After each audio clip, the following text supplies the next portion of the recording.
IPLचा हंगाम समाप्तीकडे जात असतानाच भारतीय क्रिकेट प्रेमींना चाहूल लागली आहे ती म्हणजे फिफा फुटबॉल विश्वचषक स्पर्धेची. दर 4 वर्षांनी होणारी ही विश्वचषक स्पर्धा फुटबॉलच्या फॅन्ससाठी पर्वणी ठरते. जगातील सर्वात मोठी क्रीडा स्पर्धा ज्याची प्रत्येक क्रिकेट प्रेमी आतुरतेने वाट पाहत असतो तो म्हणजे फिफा फुटबॉल विश्वचषक अवघ्या काही दिवसांवर येऊन ठेपला आहे. 11 जून पासून अमेरिका, मेक्सिको आणि कॅनडामध्ये फुटबॉलचा महासंग्राम सुरू होणार आहे. पण कोट्यवधी भारतीय फुटबॉल फॅन्ससाठी एक अत्यंत धक्कादायक आणि चिंताजनक बातमी समोर येत आहे. जगभरात या सामन्याचे शेड्यूल आणि ब्रॉडकास्ट फायनल्स झाले असतानाच भारतात मात्र अजूनही अधिकृतपणे हा वर्ल्ड कप कुठे पाहायचा याचं उत्तर मिळालेलं नाही. अजूनही भारतीय मीडिया राईट्स विकले गेलेले नाहीत. पण आज आपण अगदी सोप्या भाषेत समजून घेणार आहोत की फिफा आणि भारतीय ब्रॉडकास्टर्स मध्ये नेमका काय वाद सुरू आहे. जिओ आणि प्रसार भारती यांचे नाव चर्चेत का आले आहेत आणि आता काय परिस्थिती आहे. तसेच झी नेटवर्क आणि एका अमेरिकन कंपनीची एंट्री कशी झाली आणि सर्वात महत्त्वाचं म्हणजे अमेरिकेतील वेळेनुसार होणाऱ्या या मॅचेसचे भारतीय वेळेनुसार कधी असणार आहेत आणि त्याचा व्ह्यूअरशिपवर काय परिणाम होईल. नमस्कार, मी मयुरी आणि आपण पाहतात मुंबई आउटलुक. गोष्ट सुरू होते दिल्ली हायकोर्ट पासून. वर्ल्ड कप सुरू व्हायला महिनाभरापेक्षा कमी काळ उरला असताना भारतात कोणीही ब्रॉडकास्टर फायनल नव्हता. त्यामुळे फुटबॉल चाहत्यांनी थेट दिल्ली हायकोर्टात एक जनहित याचिका दाखल केली. त्यांची मागणी होती की फिफा वर्ल्ड कप हा महत्त्वाचा सोहळा आहे, त्यामुळे तो सरकारी वाहिनी असलेल्या डीडी स्पोर्ट्सवर विनामूल्य दाखवला जावा. यावर दिल्ली हायकोर्टने केंद्र सरकार आणि प्रसार भारतीला नोटीस बजावली. पण नुकतीच प्रसार भारतीने कोर्टात जी भूमिका घेतली त्याने सगळ्यांनाच धक्का बसला. प्रसार भारतीने स्पष्ट शब्दात सांगितले की फिफा वर्ल्ड कपचे कमर्शियल राईट्स खरेदी करणं ही आमची जबाबदारी किंवा पब्लिक सर्व्हिस ऑब्लिगेशन नाही. सोप्या भाषेत सांगायचं तर दूरदर्शनने फिफाचे राईट्स खरेदी करण्याच्या शर्यतीतून आपले हात झटकावले आहेत आणि स्वतःहून हे अगदी अब्जावधी रुपयाचे राईट्स घेण्यास नकार देखील दिला. 2022चा कतार वर्ल्ड कप आपण सगळ्यांनी जिओ सिनेमावर मोफत पाहिला होता. त्यावेळी डिजिटल प्लॅटफॉर्मवर तब्बल 74.5 कोटीहून अधिक इंटरॅक्शन भारतातून झालं होतं. भारत फुटबॉल खेळत नसला तरी भारतात फुटबॉलची मार्केट व्हॅल्यू प्रचंड आहे. हे फिफालाही माहिती आहे. मग तरीही आत्ताची डील का झाली नाही? तर याचं कारण आहे फिफाची पैशांची आवाजावी मागणी आणि भारताकडून आलेली कमी किंमत.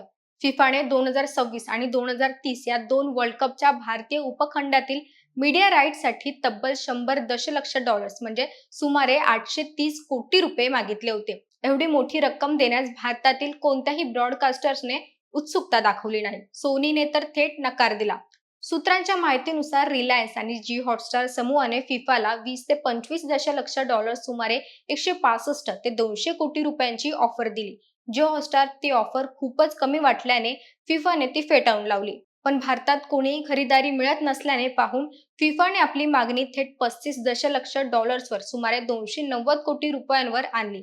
थोडक्यात सांगायचं तर फिफाला कमीत कमी 30 ते 35 दशलक्ष डॉलर्स हवे होते, तर जिओ हॉटस्टारला 25 दशलक्ष डॉलर्सच्या वर जाण्यास तयार नव्हता. याचं व्हॅल्युएशन गॅपमुळे भारतात हाच पेच निर्माण झाला होता. पण हे प्रकरण इथेच संपत नाही. या बिडिंग वॉरमध्ये आता 2 नवीन ट्विस्ट आले आहेत. पहिलं ट्विस्ट म्हणजे अमेरिकेच्या वॉशिंग्टन डीसी येथील एव्हिनी LLC नावाच्या एका इन्व्हेस्टमेंट फर्मने दावा केला आहे की त्यांनी फेब्रुवारी 2026 मध्ये झालेल्या क्लोजर डेंचर प्रक्रियेत फिफाला 300 दशलक्ष डॉलर्सची कॉर्पोरेटिव्ह गॅरंटी दिली होती आणि त्यांच्या एका भागीदारीने ही बीड जिंकली होती. मात्र फिफाने अजूनही त्याला अधिकृतपणे मान्यता दिली नाही. ते एशियातील डिजिटल फर्स्ट आणि मायक्रो सबस्क्रिप्शन मॉडेल आणू इच्छितात.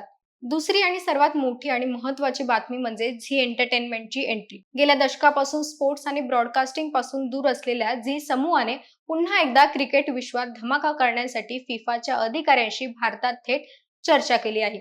फिफाचे अधिकारी गेल्या आठवड्यात भारतात आले होते आणि त्यांची ही सामूहिक चर्चा देखील सकारात्मक मानली जात आहे.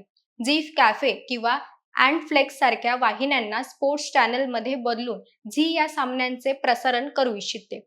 इतकेच नाही तर एशियन फुटबॉल कॉन्फेडरेशनचे सदस्य आणि AIFFचे माजी सरचिटणीस शाजी प्रभाकरण यांनी सोशल मीडियावर एक पोस्ट लिहून चाहत्यांना दिलासा दिला आहे. त्यांनी लिहिलं आहे की नेगोशिएशन पूर्ण झाले आहेत. पुढील आठवड्यात अधिकृत घोषणा होईल. वर्ल्ड कप भारतात पूर्णपणे पाहायला मिळणार आहे. त्यामुळे चाहत्यांनी काळजी करू नये. आता ही डील झी सोबत झाली आहे की जिओ हॉटस्टार शेवटी फिफाला नमवून आपल्या अटींवर राईट्स मिळणार हे पुढील काही दिवसात स्पष्ट होईलच. आता चर्चा करूयात त्या सर्वात मोठ्या कारणाची ज्यामुळे भारतीय कंपन्यांनी फिफाला जास्त पैसे द्यायला तयार नाहीत. ती अडचण म्हणजे सामन्याची वेळ, मॅच टायमिंग.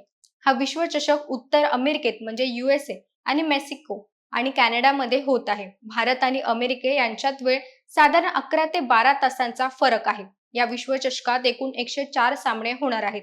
या 104 सामन्यांपैकी केवळ 13 सामने हे भारतातील वेळेनुसार प्राईम टाइम मध्ये म्हणजे संध्याकाळी किंवा रात्री 10 वाजण्यापासून सुरू होतील.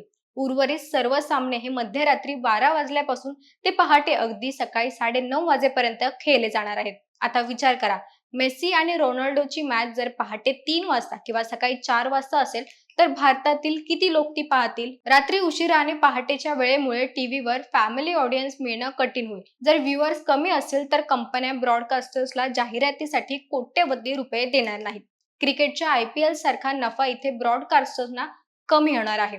क्रिकेटमध्ये प्रत्येक षटकानंतर किंवा विकेट गमावल्यानंतर जाहिराती दाखवल्या जातात. तशी संधी फुटबॉलमध्ये नसते. फुटबॉलचा सामना एकदा सुरू झाला की हाफ टाइम नंतरच ब्रेक होतो आणि तेव्हा जाहिराती दाखवायला स्कोप असतो. दुसरं असं की भारतात क्रिकेट हा प्रायमरी खेळ आहे. या फुटबॉल विश्वचषकाच्या दरम्यानच भारताचे एकदिवसीय सामने होणार आहेत. भारतीय क्रिकेट संघ जून महिन्यात अफगाणिस्तान व आयर्लंड यांच्या दौऱ्यावर असणार आहे, तर जुलैमध्ये इंग्लंड सोबत T20 सामने खेळणार आहे. याचाही परिणाम भारतीय फुटबॉल विश्वचषक स्पर्धेच्या व्ह्युअरशिपवर होण्याची शक्यता आहे. शिवाय हा वर्ल्ड कप टीव्हीपेक्षा डिजिटल प्लॅटफॉर्मवर जास्त पाहिला जाईल, कारण लोक सगळी सकाळी प्रवास करतात किंवा ऑफिसला जाताना मोबाईलवर हायलाइट्स किंवा लाईव्ह मॅच पाहू शकतात. याच कठीण टायमिंगमुळे भारतीय ब्रॉडकास्टर्स फिफाला जास्त पैसे देण्यास कचरत आहे. एक गोष्ट मात्र नक्की आहे की भारत हे फुटबॉलसाठी एक एवढं मोठं मार्केट आहे की फिफा किंवा भारतीय ब्रॉडकास्टर्स इथल्या फुटबॉल फॅन्सला पूर्णपणे विसरू शकत नाही. जरी सध्या झी आणि जिओ हॉटस्टार यांच्यामध्ये रस्सीखेच सुरू असली तरी जूनच्या पहिल्या आठवड्यांपर्यंत आपल्याला भारतात अधिकृत ब्रॉडकास्टर नक्कीच पाहायला मिळेल आणि या वेळच्या फुटबॉल विश्वचषक स्पर्धेचा आनंद घेता येईल.